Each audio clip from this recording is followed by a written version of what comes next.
2005년 12월 대한민국 강원도의 깊은 산속 거지도에도 희미하게 표시되는 아주 작은 시골 마을 하나가 있습니다. 버스를 2번 갈아타야 도착할 수 있는 곳.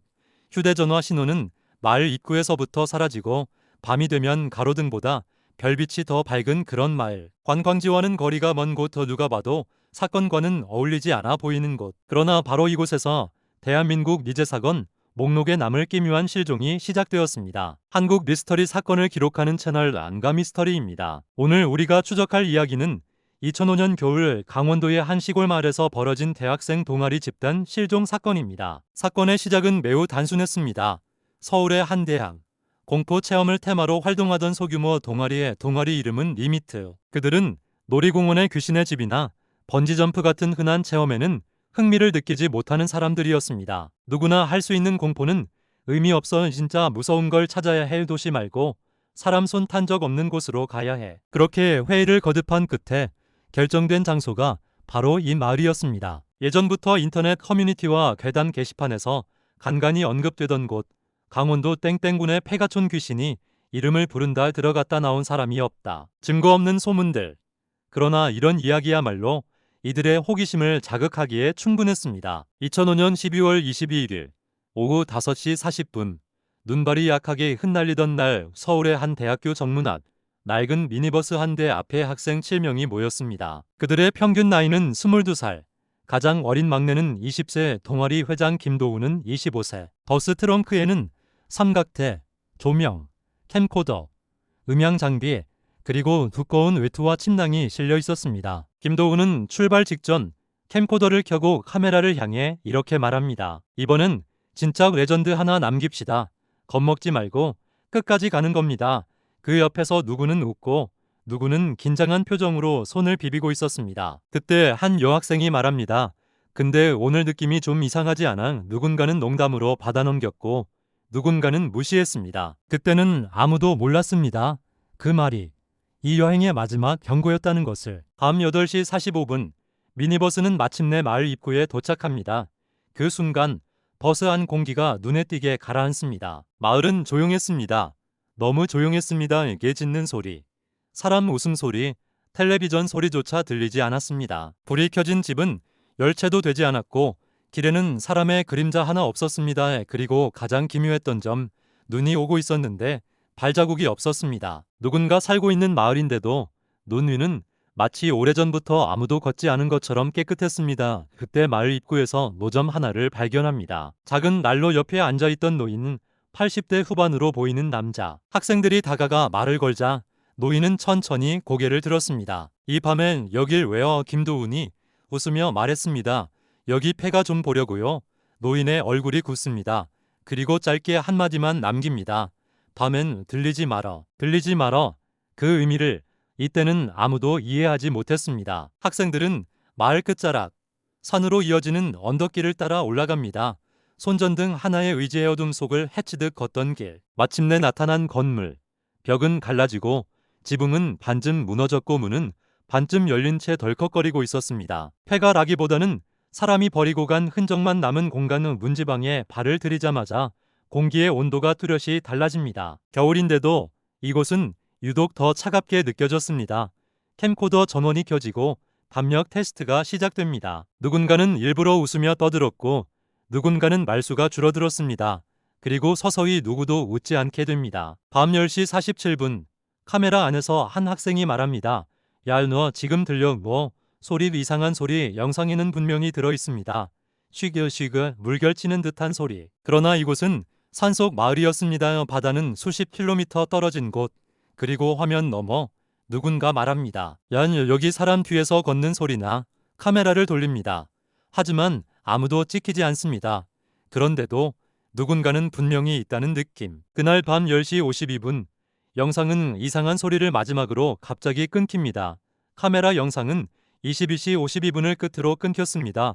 전원이 강제로 꺼진 흔적이 아니었습니다. 배터리도 넉넉히 남아 있었고 저장 공간도 충분했습니다.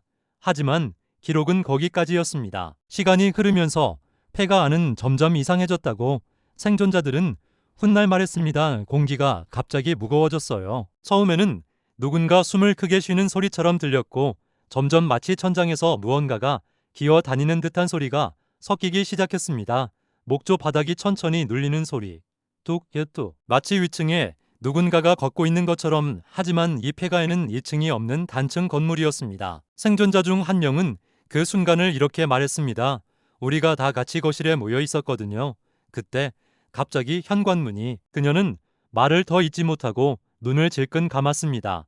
문이 안에서 닫혔어요. 바람 때문이라고 하기엔 문이 닫히는 소리는 너무 또렷했고 손잡이가 돌아가는 소리까지 들렸다고 합니다. 덜컹 철컥.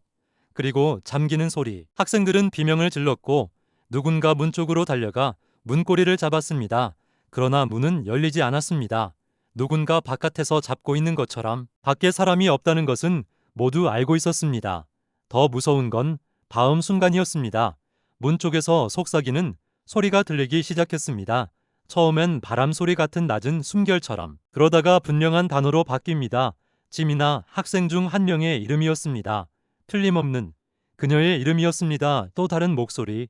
도훈아, 문 좀 열어. 김도훈의 이름 발음이 너무 정확했고 억양이 너무 자연스러워서 마치 누군가가 장난을 치는 것처럼 들릴 정도였습니다. 하지만 학생들은 각자의 얼굴을 보고 알았습니다. 아무도 저 소리를 내지 않았다. 그 순간 한 여학생이 울음을 터뜨렸습니다.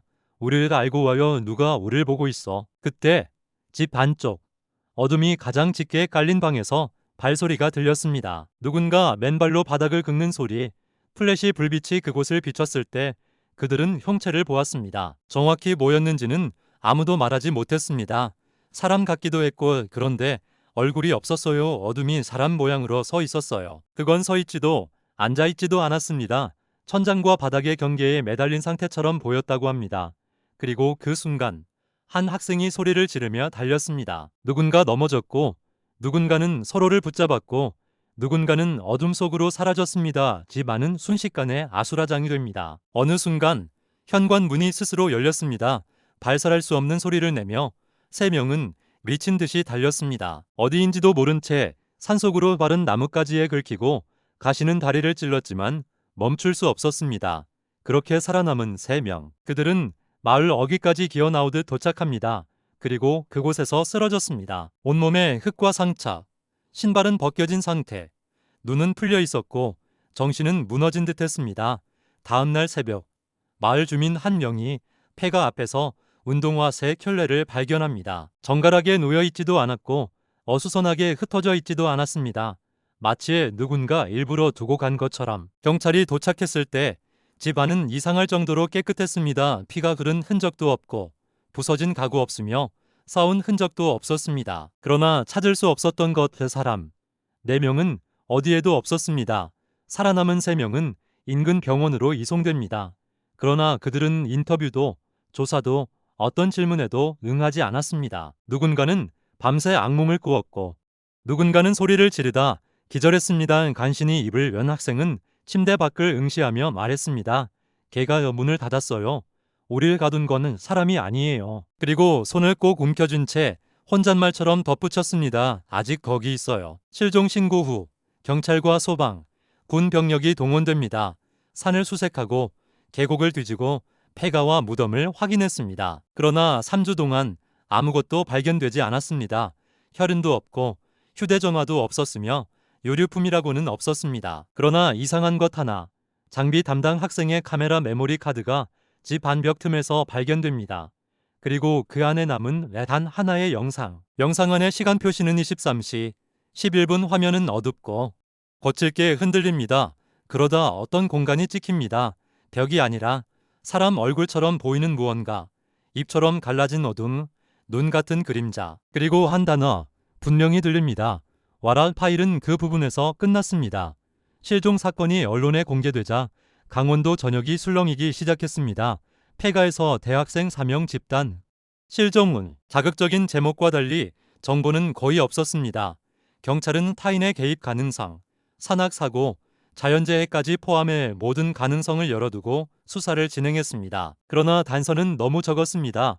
CCTV 없음, 목격자 없음, 전화 기록 없음, 휴대전화 위치 추적 결과 일제히 배터리 종료 상태 마치 동시에 꺼진 것처럼. 일부 간부들은 산짐승 습격 가능성을 주장했고 일부는 집단 심리 이상을 의심했습니다.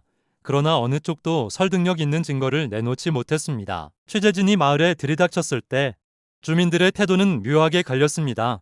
일부는 사건 이야기를 듣자마자 문을 닫았고 일부는 고개를 절레절레 흔들며 말했습니다. 우리가 말렸어 밤에는 오지 말라고. 그러나 왜 말렸는지에 대한 설명은 아무도 하지 않았습니다. 그리고 딱 한 명의 노인이 입을 열었습니다. 그 집은 원래 사람이 머무는 집이 아니야. 과거 기록을 추적하자 폐가는 단순한 민가가 아니었습니다. 일제강점기 시절 이 건물은 임시 연습소로 사용된 제가였습니다. 시신을 수습하기 전 하루 동안 안치하던 공간. 당시 전염병과 사고가 겹치던 시기 이 마을에는 사망자가 유난히 많았다고 전해집니다. 마을 기록에는 이렇게 남아 있습니다. 밤마다 집 안에서 우는 소리가 들렸던 누군가 이름을 부른다. 그리고 이상하게도 사망자 수와 동시에 행방불명 기록도 늘어났습니다. 사망자로 기록되지도 이사간 것으로 처리되지도 않은 사람들, 그들 중 누구도 다시 돌아오지 않았습니다. 노인들은 오랫동안 입으로 전해진 이야기를 조심스럽게 꺼냅니다. 그 집 안에서는 사람을 이름으로 부른다. 대답하면 돌아오지 못한다. 그래서 마을에서는 아이들에게 가르쳤습니다. 밤에 누가 내 이름을 부르거든 절대 대답하지 말라고. 학생들이 들었다던 목소리. 짐이나 도운한 그건 우연이 아니었습니다. 생존자 3명은 다시 학교로 돌아가지 못했습니다. 한 명은 휴학 후 정신과 치료를 받았고 한 명은 갑자기 해외로 떠났으며 한 명은 연락이 끊겼습니다. 그 누구도 인터뷰를 허락하지 않았습니다. 유일하게 남은 말, 우린 물린 거야? 2008년 마을은 전면 재개발에 들어갑니다. 오래된 집들은 철거되고 새로운 주택들이 들어섰습니다. 그런데 이상한 일이 발생합니다. 문제의 폐가 불도저가 멈추었습니다. 기계가 반복적으로 고장나고 운전자는 어지럼증을 호소했습니다. 결국 폐가는 헐리지 않았습니다. 행정서류에는 그 집이 존재하지 않게 처리됩니다. 그러나 실제 현장에는 여전히 남아 있었습니다. 마치 지워지지 않는 얼룩처럼. 마을 주민들은 밤이면 여전히 말합니다. 문 두드리는 소리가 난다. 사람 발소리가 집 주위를 돈다. 그리고 가끔 빈집에 불이 켜진다. 혼자서 그날 밤 그 아이들은 정말 실종되었을까요? 아니면 초대받은 걸까요? 누군가의 이름을 부르는 곳, 대답하면 사라지는 곳. 도시의 불빛에 익숙한 우리는 어둠이 주는 경고를 잊고 삽니다. 그러나 어둠은 언제나 그 자리에 남아 있습니다. 그리고 가끔 우리의 이름을 부릅니다. 그 부름에 대답하지 마십시오. 한국 미제 사건과 괴담, 그리고 기록되지 않은 공포를 추적합니다. 잊혀지기엔 너무 많은 이야기들. 이곳에서 다시 밝혀드립니다. 안가미 스토리였습니다.